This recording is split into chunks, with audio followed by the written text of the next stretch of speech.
All I've got to say is 4.5's special live stream was not that great. Let's call a spade, and people can argue with me all they want, but let's be honest.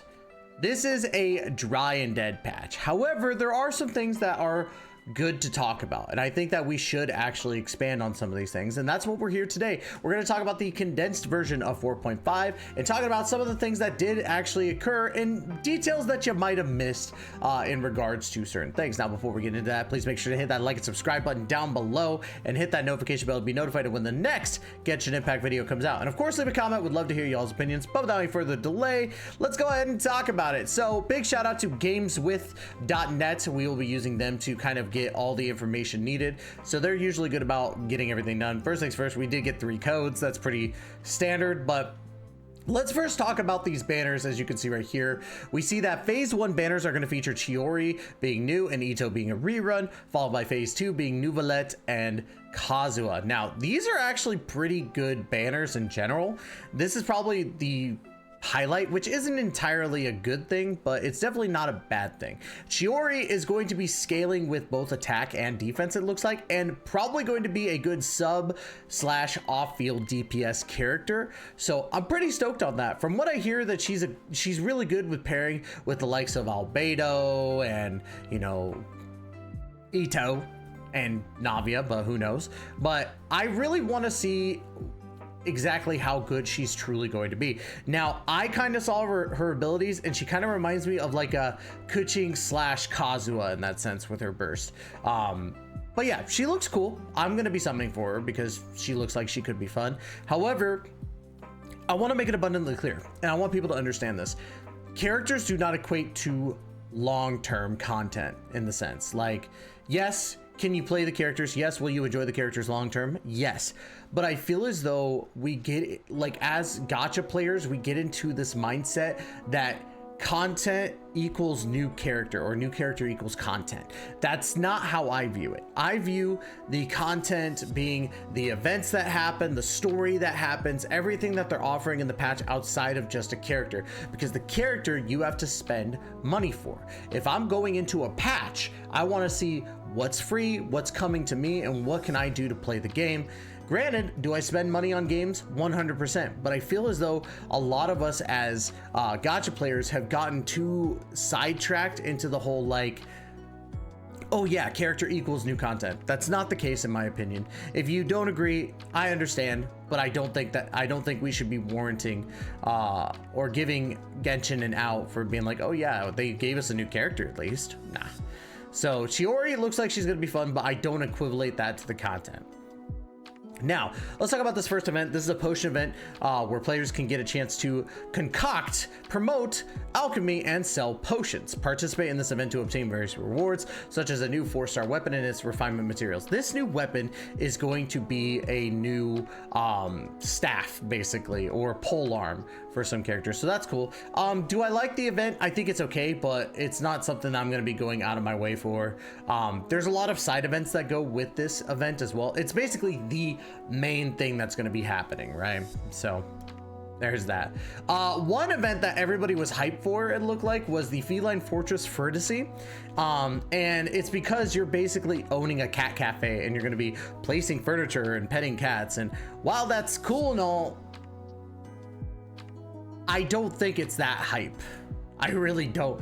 And if people disagree with me, that's fine. But I think that if you are hyped about this, to me, that's cope, because there's really nothing crazy going on with this one, to be honest. The feline, like, do I like petting cats? Absolutely. I got my own 2 cats at home. Do I like buying them stuff and rearranging their stuff? Absolutely. But to me, I feel like making this like a major event, well, it's not even a major event. It's only going to be probably around like what, a week and a half. But the fact remains is that people are hyped for this, and I just don't get it personally. But who knows? One I actually did get hyped for, and it doesn't seem like a lot of people are hyped for, so maybe I'm just crazy, is the Rolling Crossfire event. I think that this could be cool. It kind of reminds me of Double Bubble, the game, but the whole point is to get reactions off, to get the slimes either deaded or off the map, which is pretty cool. I like it. I think it's a lot. I don't want to say funner, because that just doesn't make any sense. I think it's a good event to have, but again, it's not the main event. It's not going to be something that we're going like, oh, crazy.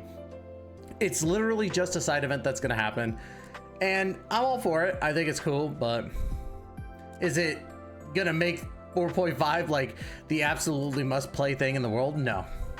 The Great Phase reaction debate. This is basically our new battle event that's going to be happening during 4.5, where it kind of has the same picture aspect where you take the picture and it does the little orbs and stuff and it causes damage. However, like this one was a little bit different, I guess. I've never hated these types of events. I think they're kind of cool in their gimmick. But again, it's going to be short-lived. It's not going to be a long one. One thing that I don't see here is that they did tell us that we are getting Leyline, or the double Leylines event, Leyline Overflow. So there's that. Now, they did point out the new weapons, the Uraku Misugiri, and then, of course, the Dialogues of the Desert Sages is the new polearm that's coming out in the event. We are getting a new story quest with Shiori, which is pretty standard. We always get these. But one thing that is not standard anymore, and I'm glad that we're getting it in a sense, is a Lynette hangout event. We haven't had a hangout event in a long time. I think the last one was Kaya, when the Kaya outfit came out. I could be wrong on that. Please let me know if I am. But yeah, hangout event is kind of cool. You get to go on a date basically with the character, and you get like 5 or 6 different outcomes, so that's nice. Hangout events are still pretty boring for the most part in general, solely because the fact that, again, like, yeah, you're going on a date with the character, but it's not you actually going on a date with the character, it's the traveler, and you're like really just going and being like, okay, hey, you know, let me press 1 or 2 options type thing. I don't know. For me, the hangout events, like, it depends on if you really like the character in the sense of like playing as them, like their character, personality, or anything like that. You'll probably have fun with Lynette if you like Lynette. So, the nothing burger of TCG. I mean, 4 new cards. Right. We're getting Nuvolet, Kirara, Charlotte, and Electro Chishin Mage. Cool. TCG sucks right now, to be honest. I am just so bored with TCG. Of course, we did get the big thing, which was the new wish that's coming out, which is called the Chronicled Wish. Now, Chronicled Wish means you could get some characters that have been in the game for well, all these characters have been in for a while at the very least. But it looks like it's going to be 3 and 3. 3 of these characters are going to be 5 stars from the standard banner. And then 3 of these characters are going to be characters that aren't going to be getting an event wish anytime soon and are probably put in here because people keep saying they want them, but not a lot of people want them. So this is another thing where I'm glad for it in a sense, because then it gives people a chance to summon for characters that they want. Like my boy Rami really wants Jean. He's probably not going to summon on this banner, but this would be the perfect time for him to do it, because you could actually like align your fate point to be with that character. So if you lose one, you get them the next time. So it's got the fate system like the weapon banner, except for instead of 2, you have 1. The thing that sucks with these banners, right, or with this banner in particular, and what's probably going to end up happening from here onwards, this is going to cost Intertwined Fate, which is your limited time summon materials. I think that's stupid. I think that this should have been the new case for standard banners, in my personal opinion. Like, this would have been a great sub-in for standard banners. Make it consistently, like, switch out the 5 stars that'll be in the banners and put some of the characters that will not be in their own event wish in a long time with each and every update. I think that would have been cool, because then it would have revitalized the standard banner, making people want to get more standard banner wishes, and it would have given more people a chance to get characters that they didn't get before, aka Eula, Klee, Albedo. Perfect. The weapons work the same as a regular as the regular banner. So 1 fate, and the cool thing is if you put your path to a character, you're only going to get characters through that path. If you put your path through a weapon, you're only going to get weapons. So let's say I need Hunter's Path, and I need the read of the C, or I can't remember the full name, but I need those 2 weapons personally, right?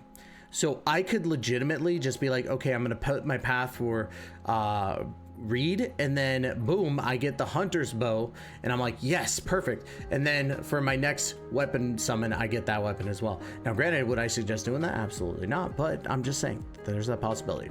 One thing that is touched up on in a Hoyo Labs post later on, but not in here, is that your summons reset. So if you don't hit pity in these summons, they will reset. And I think that's dumb. I think that's very, very dumb, but that's not my call. I personally will tell people not to summon on this banner unless you truly need a specific character. And even then, it's kind of tough. It's kind of tough to say that it's worth it. So I digress. We did get a talent upgrade reference thingy, which this is getting into the optimizations where I'll actually show the materials that you need, which is cool.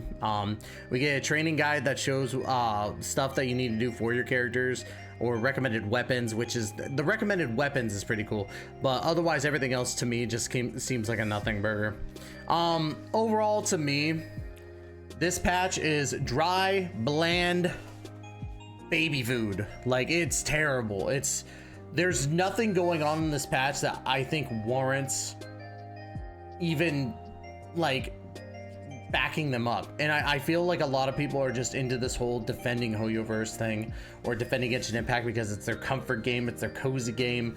I don't think anything comes from defending something that needs changes, and it does absolutely need changes.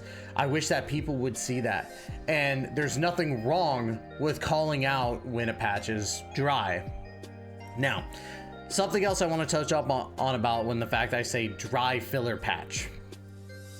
A patch can be filler and still be fun. Okay? A patch can be filler and still be fun. Why am I emphasizing that? Well, there are people that think that when you say dry filler patch, they're saying, oh, well, like, this is just the norm. This happens all the time. Not every patch has to be dry. I don't care about filler. I care about substance. Is there substance to the filler? Great example, right? Or a couple of great examples. When I look at a filler in an anime, do I find enjoyment in the filler episodes? Yes and no. There are some things that I'm just like, this is stupid. This shouldn't happen. AKA Bounce in the Bleach anime. The Bounce saga sucked. Absolutely sucked. But there are plenty of anime with fillers that are at least fun to watch. Reincarnated as a Slime has a couple of filler episodes in there that are really fun to watch. Spy Family did as well, which Spy Family is one of my favorite animes of all time, to be honest, because I think it's really, like, adorable. I love that anime. Dragon Ball had some filler episodes that were kind of fun. Did it have its share of very bad filler episodes? 100%.